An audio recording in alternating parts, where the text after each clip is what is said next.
Si vous avez déjà acheté des outils d'aquascaping, d'aquarium sans vraiment trop savoir quel modèle choisir, et donc vous avez pris les premiers que vous trouviez, vous avez pris un lot d'outils, eh bien cette vidéo va vous empêcher de faire une erreur à l'avenir dans le choix de vos outils. Car oui, tous les outils ne se valent pas, et surtout ils ne servent pas tous à faire la même chose dans l'aquarium. Le problème que beaucoup d'aquariophiles rencontrent, et que tu as peut-être même déjà rencontré, c'est que souvent, on va sur internet ou en boutique, et on tape sur internet, on demande au vendeur des outils pour aquarium.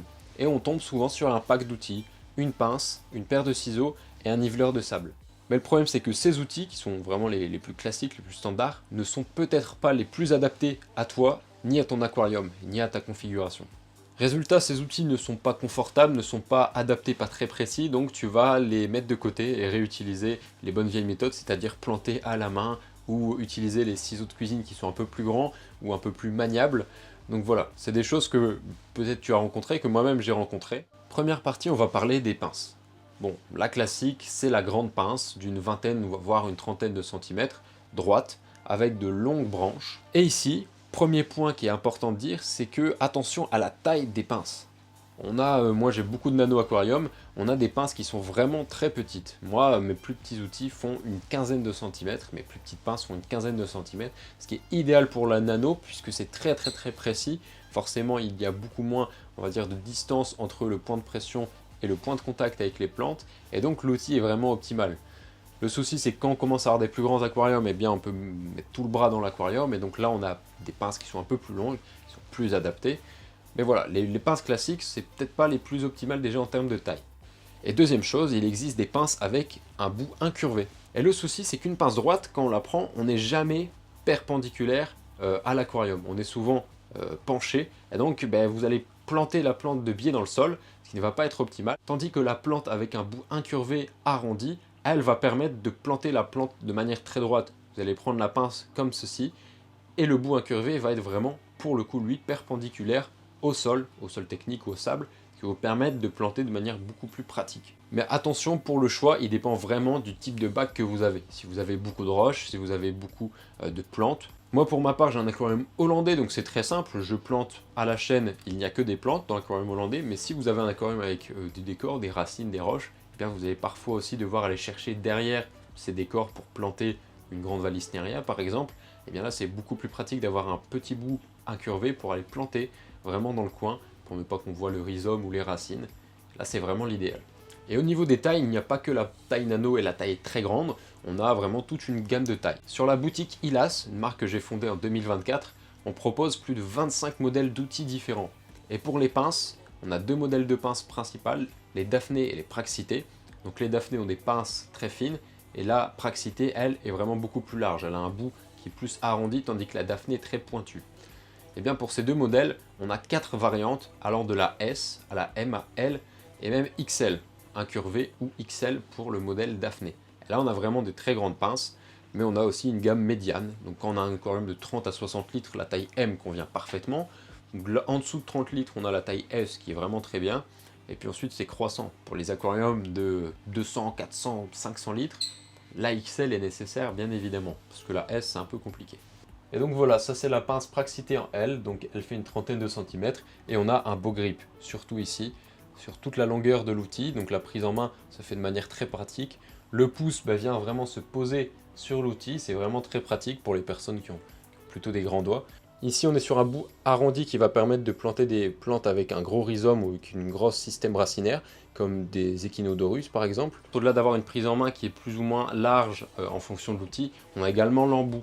Donc l'embout sur la pince Daphné, je le disais, était très fin et très précis, mais il va servir notamment à planter des plantes à tiges, type des Rotala par exemple, c'est très pratique. Et pour la pince Praxité, on va être beaucoup plus sur de la plantation polyvalente et notamment de la plantation de plantes avec des gros rhizomes ou des gros systèmes racinaires, type des Echinodorus par exemple.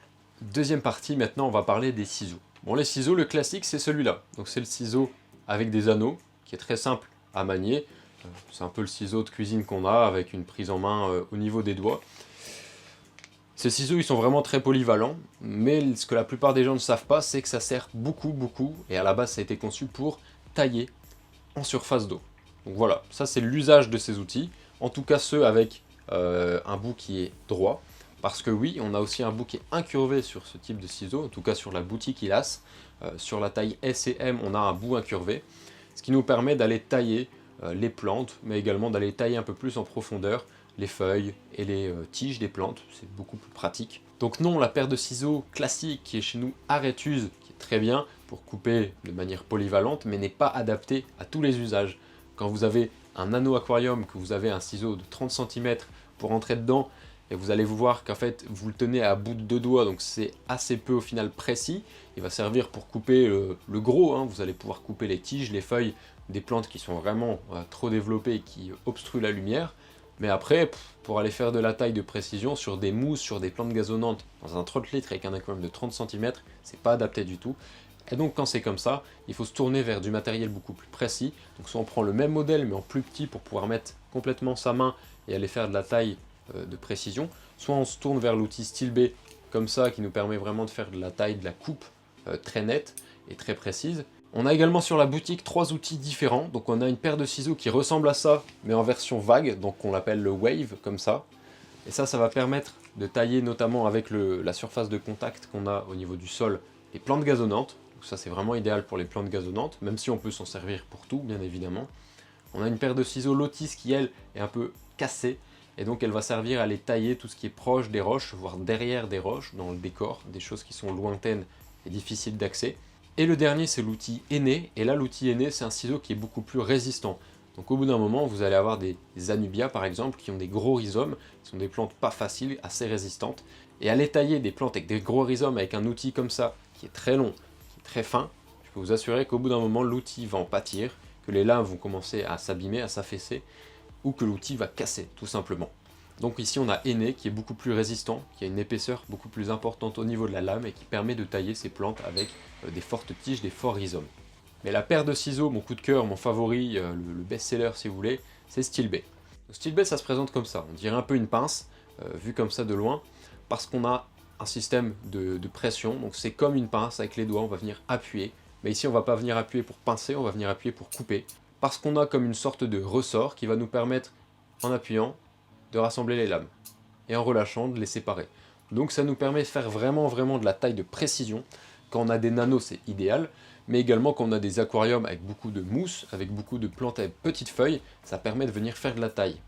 C'est comme un jardinier. Un jardinier a plusieurs outils, quand il va tailler ses buissons pour faire des formes artistiques, pour vraiment faire de belles formes, des ronds, etc., il doit avoir le matériel nécessaire. Et en aquariophilie, on a SteelB. SteelB, on a la version qui est droite, mais on a également une version incurvée. Et le dernier point, ça va plus être ni les pinces ni les ciseaux, puisqu'on en a déjà parlé, ça va être un peu des deux, ça va être la qualité. Peu importe que vous ayez des pinces, des ciseaux, des lave-vitres, peu importe, vous devez en tant que bon aquariophile de choisir du bon matériel.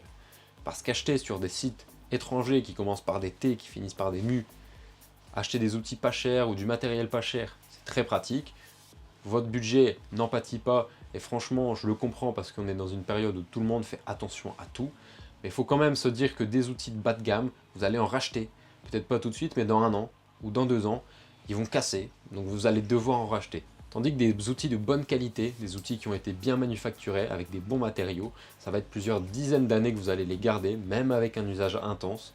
Et donc vous devez, en tant qu'aquariophile, pour votre confort et pour la longévité de l'outil, pour ne pas aussi polluer, acheter derrière des outils tous les 2 ans et en racheter, c'est de la consommation de masse.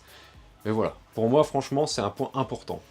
Et au-delà de la longévité, au-delà de toute la cohérence économique qu'il y a derrière, c'est également un bon facteur pour éviter la rouille. Parce que oui, vous avez sûrement connu des outils comme ceux-là, ils sont vraiment pas terribles, et ces outils qu'on n'a ni envie de voir ni envie d'utiliser parce qu'ils sont moches et qu'ils ne sont plus adaptés, eh bien ça vient également avec des matières de mauvaise qualité. Au-delà de l'eau de mer, où l'eau de mer oui ça attaque tout type d'outils, s'il n'y a pas un bon entretien, tout type d'outils va en pâtir, en tout cas des outils en acier.